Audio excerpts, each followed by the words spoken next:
ஏடி போல், ஏடி Niles அவர்கள் இருவரும் நிரம்ப புத்தகங்களை, சிறுவர் புத்தகங்களை வாசிக்க தருவார்கள். அம்புலி மாமா, கல்கண்டு, இப்படி பல புத்தகங்களை வாசிக்க தந்தார்கள்.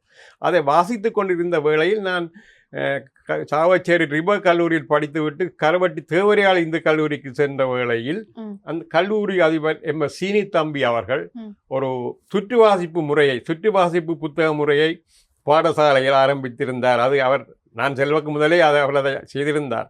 1964 நான் அங்கே படிக்க சென்றிருந்தேன் அந்த பாடசாலையில் 5ஆம் வகுப்பு. அப்போ அந்த பாடசாலையிலே ஒரு புத்தகம் 30 மாணவர்கள் இருந்தால் 30 புத்தகம் வாசிக்கப்படும் ஒரு வருஷத்தில்.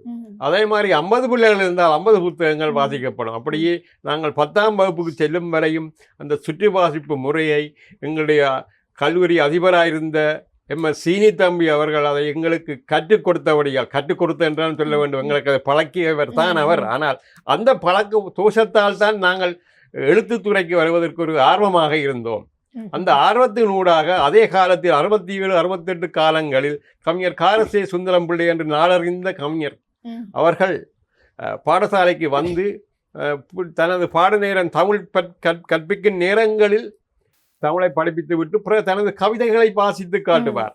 இந்த கவிதை இன்றைக்கு பத்திரிகையில் வருகிறது, அல்லது நாளைக்கு வருகிறது, அல்லது இந்த வந்து விட்டது என்று சொல்லி வாசித்து காட்டுவார்.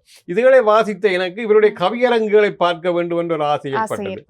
அப்பொழுது நான் கவியரங்குகள் யாழ்ப்பாணத்தில் இந்த பகுதியில் நடந்தாலும் சொல்லுவேன். சாவச்சேரி, யாழ்ப்பாணம், அல்வாய், பருத்தித்துறை, இப்படி பல இடங்களில் நடைபெற்றது.